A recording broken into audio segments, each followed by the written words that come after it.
Morning all of you. आज हम 10th class की क्षितिज पाठ्य पुस्तक के बारे में पढ़ेंगे। क्षितिज पाठ्य पुस्तक हम प्रारंभ करने जा रहे हैं। इसका काव्य खंड हमने लिया है। इसका अध्याय पहला सूरदास। तो सबसे पहले क्षितिज में क्या होता है, दो खंड है, काव्य खंड और गद्य खंड। तो हम सर्वप्रथम काव्य खंड प्रारंभ करने जा रहे हैं। काव्य खंड का प्रथम अध्याय है सूरदास जी। इसका पहले हम कवि परिचय पढ़ेंगे। कवि परिचय आपके अध्याय में, आपके बोर्ड पेपर्स में 4 नंबर का आता है, कवि और लेखक परिचय। कवि परिचय 2 नंबर का, लेखक परिचय 2 नंबर का। तो हम प्रारंभ करने जा रहे हैं सूरदास जी। इसका कवि परिचय प्रारंभ कर रही हूँ। सूरदास जी का जन्म हुआ संवत 1540 और निधन 1620 में। अब सूरदास जी सबको पता है कृष्ण भक्त थे। तो कृष्ण भक्त सूरदास जी का जन्म स्थान आगरा के मथुरा के बीच स्थित रुणता ग्राम में माना जाता है। कुछ विद्वान दिल्ली के निकट सिही ग्राम में इनकी जन्मस्थली मानते हैं। अब इनके पिता का नाम रामदास बताया जाता है, ध्यान से पढ़िएगा, ये बहुत इंपॉर्टेंट है। कई इन्हें सारस्वत ब्राह्मण मानते हैं और कई पृथ्वीराज चौहान के अमात्य राजकवि चंद्र बरदाई के ब्राह्मण भट्ट मानते हैं। ठीक है। अब कोई कहते हैं सूरदास जी जन्म से अंधे थे, कोई कहते हैं बाद में। इसमें कई तरह की किंवदंतियां हैं। कुछ विद्वान सूरदास जी को जन्म से अंधे मानते थे, तो इस पर विवाद है। इस संबंध में अधिकांश विद्वानों का मत है कि सूरदास जी मृत्यु के अंतिम समय में अंधे थे। तो सूरदास जी का एक पद पढ़ते हैं, इससे थोड़ा सा अनुमान लगा सकते हैं कि सूरदास जी कब अंधे हुए। या माया झूठी की लालच तुहु दृढ़ अंध भयो। या माया की झूठी लालच तुहु दृढ़ अंध भयो। अर्थात सूरदास जी कह रहे हैं कि माया झूठी है, इस लालच में पूरा संसार अंधा हो जाता है। मतलब माया के लालच में सब बुराइयां आ जाती है, जिससे वो अंधा महसूस करते हैं। तो इसके माध्यम से हम बता सकते हैं कि सूरदास जी के बारे में भी किंवदंतियां हैं कि वो जन्म से अंधे थे, इसके बारे में नहीं बता सकते। एक कथा मैं सुना देती हूँ। सूरदास जी कब से अंधे हुए। कहा जाता है 6 वर्ष की उम्र में वो कृष्ण भक्ति प्रारंभ कर दी थी। एक बार जंगल में भटकते भटकते एक अंधे कुएं में गिर गए। तब वो 6 दिन तक उसी में रहे। तो कहा जाता है कि वहां पर उन्होंने श्री कृष्ण ने साक्षात उनको दर्शन दिए। तो श्री कृष्ण ने उनसे वरदान मांगा कि तुम मांगो, मैं क्या दे सकता हूं। तब सूरदास जी को श्री कृष्ण ने उनकी आंखें प्रदान कर दी। तब सूरदास जी ने कहा कि हे कृष्ण, जब मैंने आपको देख लिया, आप संसार में मुझे कुछ भी देखने की जरूरत नहीं है। तो उन्होंने यही वरदान मांगा कि मेरे को अंधे बना दिया जाए। तो इसमें भी किंवदंतियां हैं।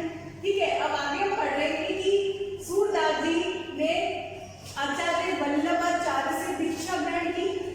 आचार्य वल्लभाचार्य से दीक्षा ग्रहण करके उन्होंने ईश्वर भक्ति प्रारंभ की और उनको भाषा में वर्णन प्रारंभ किया। और सूरदास जी की प्रमुख कृतियां 3 हैं, साहित्य लहरी, सुरसागर और सुरसारावली, जिसमें सुरसागर उनका श्रेष्ठ काव्य है। सूरदास ने अपनी भाषा में ब्रज भाषा का प्रयोग किया है, कृष्ण भक्ति की है। और सूरदास जी ने वल्लभाचार्य से दीक्षा लेने के बाद दास्य भाव की भक्ति को हटाकर की बात की भक्ति। अभी हमने सूरदास जी का कवि परिचय पढ़ा। तो अब सूरदास जी के प्रथम अध्याय में सूरदास जी ने प्रथम पद 4 पद के द्वारा अपना वर्णन किया है। सूरदास जी ने कृष्ण की सख्य बाकी भक्ति करी थी। तो श्री कृष्ण से बहुत वो प्रभावित थे। श्री कृष्ण ने बचपन में क्या क्या बाल लीलाएं की, गोपियों के साथ, राधा के साथ, और उद्धव का प्रसंग इस अध्याय में दिया गया है। तो प्रथम मैं पद की व्याख्या आज करने जा रही हूँ। आपके बोर्ड के पेपर में 6 नंबर की व्याख्या आती है, ध्यान से पढ़िएगा, बहुत इंपॉर्टेंट है। 6 नंबर बहुत ज्यादा होता है। ठीक है। तो प्रथम मैं प्रसंग बताने जा रही हूँ। प्रसंग में आपके लिए लिखना है कि सूरदास जी के द्वारा रचित सुरसागर के से लिया गया ये पद है। जिसके हमारे पाठ्यक्रम क्षितिज से लिया गया है। तो इस पद में श्री कृष्ण की और राधा की प्रथम मिलन का वर्णन है। राधा जो कि बरसाना गांव में रहती थी, वह ब्रज प्रदेश में आई। राधा वृषभानु की पुत्री थी और जब ब्रज प्रदेश में श्री कृष्ण से प्रथम मुलाकात होती है तो उसी का वर्णन, रोचक वर्णन इस पद में किया गया है। ये इसकी प्रसंग है। व्याख्या। पहला, बूझत श्याम कौन तू गोरी। बूझत यानी श्री कृष्ण राधा से पूछते हैं, हे गोरी तुम कौन हो। बूझत यानी पूछते हैं, हे गोरी तुम कौन हो, कहाँ रहती हो, काकी हो बेटी, किसकी बेटी हो, देखी नहीं कबू ब्रज खोरी। खोरी का मतलब गली, ब्रज की गलियों में। तुम किसकी बेटी हो, तुम्हें कभी भी ब्रज की गलियों में कभी नहीं देखा। श्री कृष्ण प्रथम मुलाकात में राधा से पूछ रहे हैं। अब राधा श्री कृष्ण से कहती है, काहे को हम ब्रज तन आवती, हम किस लिए ब्रज की गलियों में आती, हम ब्रज की तरफ क्यों आते। खेलत रहती, हम तो खेलती रहती है। अपनी गोरी, गोरी अपने द्वार के बाहर अपनी ही गली में खेलती रहती है। सुनत रहती श्रवणी ठोटा। अब राधा श्री कृष्ण से उन्हाना देती है, उनसे रोचक गुण बातें करती है। राधा कृष्ण से कहती है, सुनत रहती, हमने बचपन में मतलब श्री कृष्ण के बारे में बहुत कुछ सुना है, सुनती रहती है। श्रवणी यानी कानों से सुना है। नंद ठोठा, नंद ठोठा यानी नंद के पुत्र, ठोठा यानी पुत्र, नंद का पुत्र। करत फिरत माखन दही चोरी, करता फिरता है माखन और दही की चोरी। तो राधा कृष्ण से कहती है, हमने बहुत अपने कानों से सुना है, नंद का पुत्र ऐसा है जो माखन और दही की चोरी करता फिरता है। ठीक है, तो राधा पूर्ण अपने वाक चतुर्य से श्री कृष्ण से ये पंक्ति बोलती है। नेक्स्ट, तुमरे कहाँ चोरी हम ले गए। अब श्री कृष्ण राधा से कहते हैं, तुमरे कहाँ मतलब तुम्हारा, मैंने, चोरी हम ले गए, हमने क्या चोरी कर लिया है। मतलब राधा ने बोला था कि वो दही और माखन की चोरी करता है, तो राधा प्रत्युत्तर में, कृष्ण प्रत्युत्तर में कहते हैं कि तुम्हारा हमने क्या चोरी कर लिया है। खेलन चलो सब मिली जोड़ी। कृष्ण राधा से कहते हैं, मेरे साथ खेलने चलो, जोड़ी करके अपन खेलते हैं। जैसे बचपन में छोटे बच्चे खेलते हैं आपस में जोड़ी बनाकर, वैसे कृष्ण राधा को मना रहे हैं, चलो जोड़ी बनाकर अपन खेलते हैं।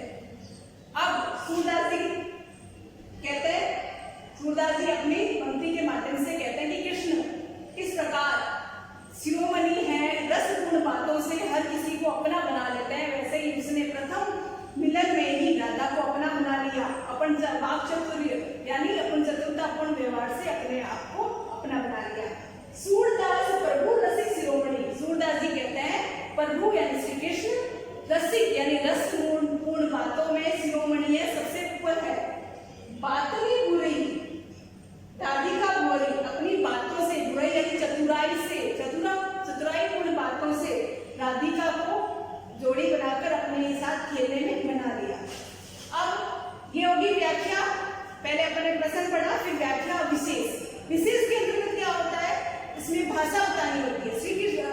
सूरदास जी श्री कृष्ण के सच्चे भक्त कवि थे, उन्होंने ब्रज भाषा का प्रयोग किया है। इस पंक्ति में अनुप्रास अलंकार, आक्षेप अलंकार का प्रयोग हुआ है। भाषा सरल है, स्वाभाविक है और रोचकपूर्ण है, और श्री कृष्ण और राधा की वार्ता है, उसमें युवावस्था की रोचकपूर्ण बातों का रस। सूरदास जी का प्रथम पद पढ़ा। अब हम सूरदास जी का द्वितीय पद पढ़ने जा रहे हैं। द्वितीय पद का प्रसंग मैं बताने जा रही हूँ। हमारे पाठ्यक्रम क्षितिज के पाठ्य पुस्तक के सूरदास जी के पद द्वारा ये लिखा गया है, जो कि भ्रमर गीत से लिया गया है। तो इस प्रसंग में यह बताना चाहते हैं सूरदास जी की श्री कृष्ण जो कि बचपन उन्होंने ब्रज प्रदेश में बिताया है, तो जब मथुरा का राजपाट संभालने के लिए उनको ब्रज छोड़ के मथुरा जाना पड़ा। तो चूंकि वो गोपियों से बहुत प्रेम करते थे, जो गोपियों से प्रेमपूर्ण व्यवहार रखते थे, तो जब श्री कृष्ण मथुरा चले गए तो गोपियां उन्हें बहुत याद करती थी, बहुत उनके विरह में दुखी रहने लगी। तो मथुरा जाने के बाद श्री कृष्ण को यह अवगत हुआ कि मेरे पीछे से गोपियों का बुरा हाल है, वियोग में अतृप्त रहती है,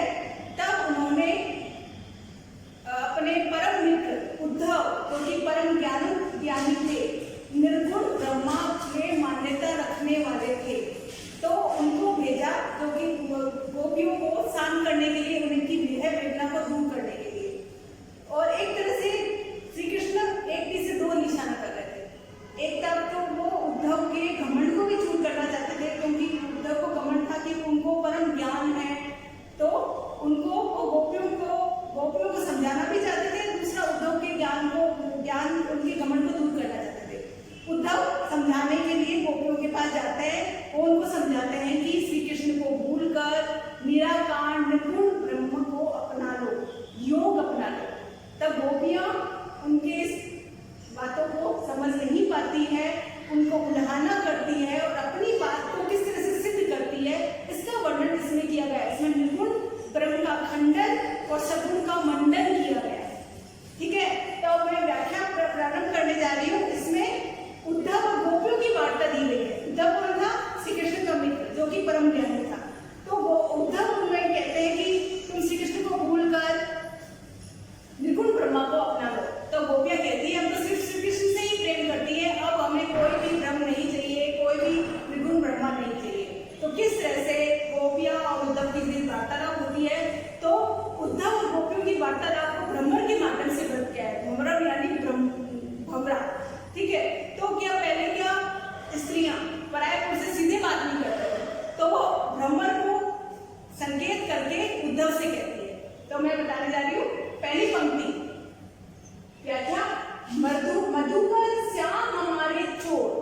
गोपियां उद्धव से कहती है, मधुकर का मतलब उद्धव भी है और भंवरा भी है, क्योंकि वो भंवरे के माध्यम से उद्धव से कहती है मधुकर श्याम हमारे चोर। गोपियां कहती है उद्धव से कि श्याम हमारे चोर हैं, हमारा मन चुरा के ले गए हैं। मन हरि लियो तनक चितवन में। मन हरि लियो यानी मन का हरण कर लिया, मन को चुरा लिया। तनक चितवन में, चितवन यानी तिरछी नैनों के ओर से, अपने तिरछे नजरों से उन्होंने हमारा हृदय चुरा लिया है, हमारा मन चुरा लिया है। यानी हम श्री कृष्ण से बहुत प्रेम करती है, श्री कृष्ण हमारा मन चुरा कर ले गए हैं, ये उद्धव से कहती है।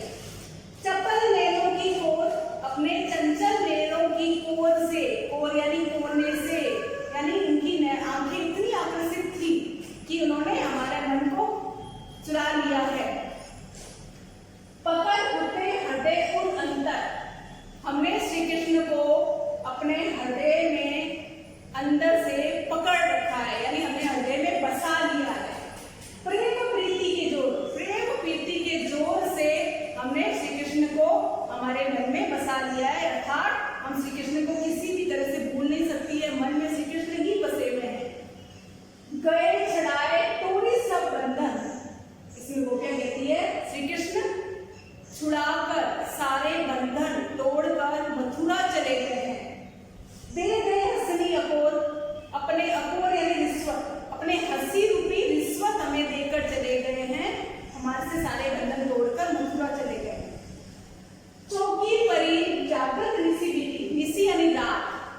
गोपियां कहती है श्री कृष्ण के प्रेम में हम रात में चौंक कर जाग जाती है, बीती रात हम चौंक कर जाग गई।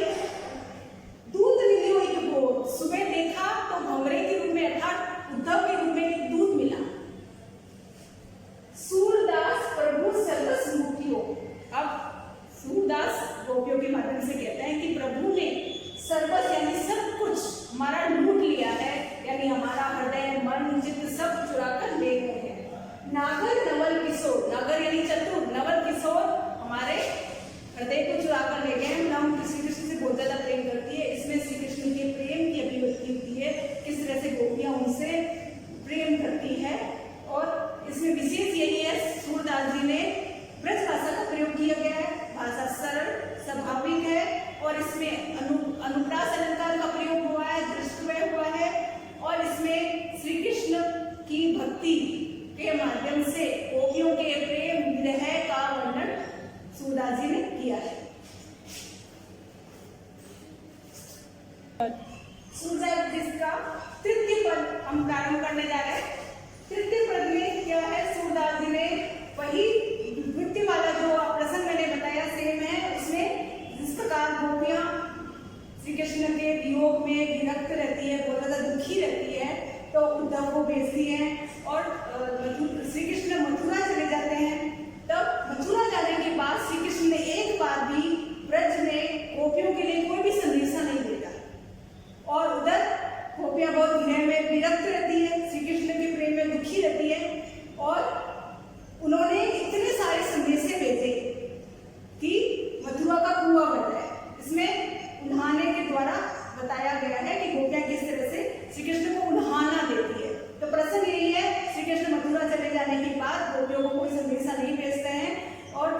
गोपियां जो कोई संदेश रागी के द्वारा मथुरा में भेजती है कृष्ण के लिए, तो श्री कृष्ण प्रति उत्तर में कुछ भी नहीं कहते हैं। तो इसमें गोपियों ने अपने विरह, अपनी वेदना को प्रकट किया है उद्धव को बताते हुए। तो मैं इसका व्याख्या करने प्रारंभ करने जा रही हूँ। संदेशनी मधुबन खूब भरे, गोपियां कहती है कि हे उद्धव, हमने श्री कृष्ण के लिए इतने संदेश भेजे कि मधुबन यानी मथुरा के खूब यानी कुएं भर गए होंगे। मतलब इतनी चिट्ठियां भेजी, इतने संदेश भेजे कि मथुरा के तो कुएं ही भर गए होंगे। यानी वह बात को अतिशयोक्ति के द्वारा समझा रही है, यानी बात को बढ़ा चढ़ाकर बताना। अपने तो पटवत नहीं मोहन, पटवत यानी भेजना, मतलब मोहन यानी कृष्ण अपना कोई संदेशा तो भेजते ही नहीं है। हमारे हम जो संदेशा भेजते हैं उसका प्रति उत्तर में कोई हमें जवाब नहीं मिलता है।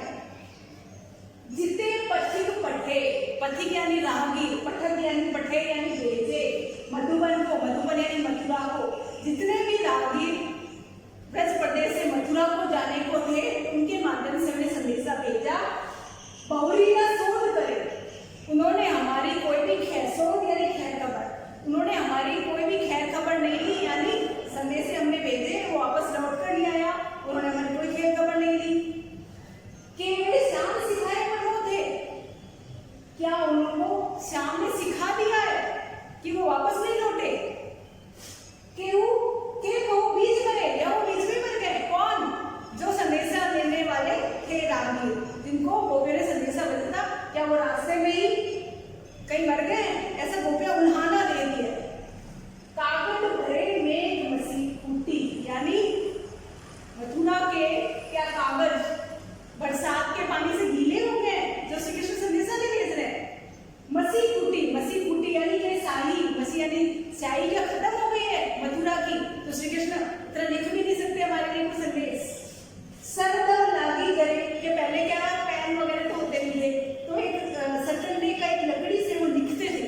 तो गोपियां कहती है कि क्या सरकंडे की जो लकड़ी है जो है वो जंगल की आग में जल गई है, जिससे वो लिखने का माध्यम है वो खत्म हो गया है, इसलिए हमारे लिए संदेशा नहीं भेज रहे। सेवक सूर लिखत को आधो, अब इसमें पंक्ति में गोपियां कहती है कि जिस प्रकार राजा महाराजा है कि कोई पत्र लिखना वो खुद नहीं लिखते थे, सेवकों के माध्यम से लिखवाते थे, तो गोपियां इसमें श्री कृष्ण को फिर उलाहना दे रही है, शिकायत कर रही है कि क्या लिखने वाला सेवक क्या अंधा हो गया है जो वो लिख नहीं सकता?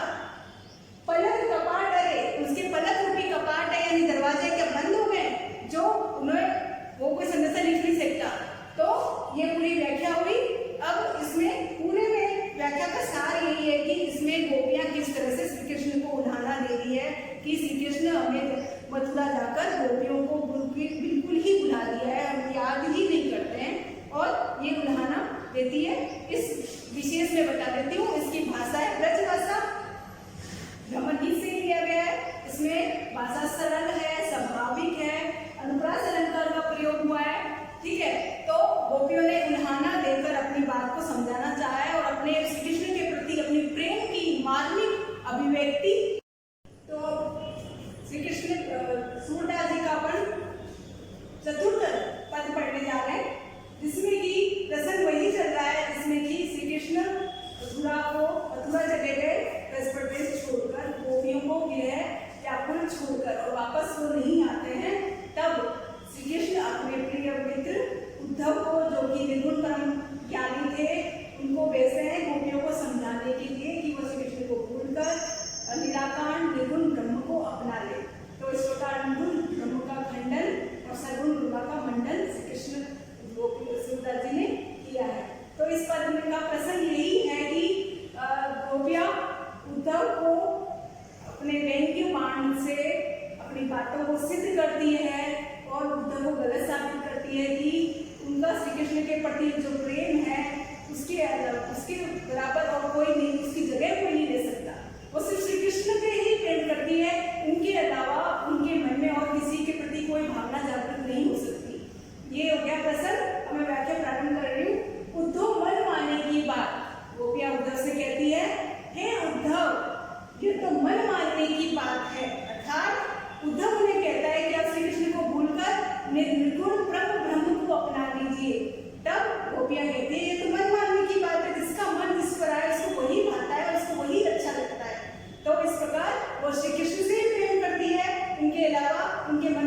बस ही नहीं सकता।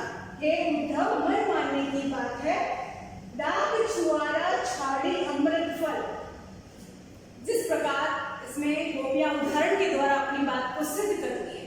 तो दाग छुआरा, दाग एक किशमिश होता है, मीठा ड्राई फ्रूट्स होता है, इसमें गोपियां कहती है कि जिस प्रकार एक जो पक्षी है, सिंही नाम का पक्षी एक होता है जो कि तुम्बी नाम का कड़वा फल खाता है। आपने सुना होगा, सिंही नाम का पक्षी, उसको चाहे कितने मीठे फल दे दो, दाग दे दो, छुआरा दे दो, वह उसको नहीं छुएगा, वह खाएगा क्या? तुम्बी फल। अर्थात उसको अगर किसी को कड़वा फल ही पसंद है, विष का कीड़ा कड़वा फल ही पसंद है, तो उसको दाग छुआरा जैसा अमृत फल दे दो तो वो उसको नहीं छुएगा। उसी प्रकार विष कीड़ा विष का कीड़ा होता है, विष ही खाता है, वो अमृत नहीं दे सकता। अर्थात इसके माध्यम से गोपियों ने सिद्ध किया है कि वो सिर्फ श्री कृष्ण से ही प्रेम कर सकती है। एक और उदाहरण को देती है, जो चकोर को कोई दे कपूर कोई। चकोर एक पक्षी होता है, ठीक है, उसको चंद्रमा की रोशनी बहुत प्रिय होती है, वो दूर बैठ के उसी को निहारता रहता है। तो चकोर पक्षी को जो कोई कपूर देना चाहता है तो वो भी उसको नहीं लेता है। तजी अंगार घात, वह भूल नहीं सकता। अंगार घात यानी वह आग की लपटों में जाने से अपने आप को रोक नहीं सकता, क्योंकि वह उसको लगता है कि अंगारे हैं, वह चंद्रमा की रोशनी है, वह उसमें अपने आप को समर्पित कर देता है। फिर भी उसे चाहे कितना ही खुशबूदार कपूर सुना दो, उसे नहीं चाहिए, ठीक है। और मधु करत घर फोरी, मधु यानी भंवरा। भंवरा क्या आता है? अपना घर बनाता है लकड़ी के में छेद करके। तो इसमें कहना जाता है भंवरा करत घर फोरी, काठ में अपना घर, काठ यानी लकड़ी में अपना घर बना देता है, ठीक है। परंतु जब बंधन कमल के पास, जब कमल के पत्ते में रस चूसने जाता है ना, तो जब अंधेरा होता है, कमल का पत्ते में पत्तियां अपने आप में सिमट जाती है, तो भंवरा उसी के अंदर रह जाता है। तो जो भंवरा लकड़ी में छेद करके अपना घर बनाता है, तो क्या वह कमल के पत्ते से बाहर नहीं आ सकता? आ सकता है, परंतु वह कमल के पत्ते में रहना उसको अच्छा लगता है, इसलिए वो उसी में रहता है। अर्थात इसके माध्यम से क्या है, इसका भंवरे को कमल के पत्ते में रहना पसंद है। वैसे गोपियां श्री कृष्ण से इतना ही प्रेम करती है। एक और उदाहरण बताती है, जो पतंग हित जानी अपनो। पतंगे होती है ना, बरसात में जो आते हैं, उनके पंख निकल आते हैं, तो उनको क्या आग में रहना पसंद है, रोशनी पसंद है, ठीक है। तो जिस प्रकार पतंगे को अपना हित जानकर ही दीपक सो लपटा, दीपक की लौ से लपट जाती है, अपनी जान दे देता है, परंतु वह दीपक से दूर नहीं रह सकता, रोशनी से दूर नहीं रह सकता। इस प्रकार गोपियों ने कहा है कि जिस प्रकार चकोर हो गया, पतंगा हो गया, भंवरा हो गया, विष कीड़ा हो गया, ये सब उनको जो अच्छा लगता है उनको वही अच्छा लगता है, वो किसी और को उसकी जगह नहीं दे सकते। वैसे ही हम श्री कृष्ण को की जगह और कोई को आ ही नहीं सकते। सूरदास जाको मन जासो, सूरदास जी कहते हैं जिसका मन जहाँ लगता है सोई ताई स्वाद, उसको वही अच्छा लगता है। तो गोपियां अपने एक मात्र प्रेम के पर सिद्ध रहना चाहती है, अपने प्रेम को अभिव्यक्त करना चाहती है कि वो श्री कृष्ण से कितना प्रेम करती है।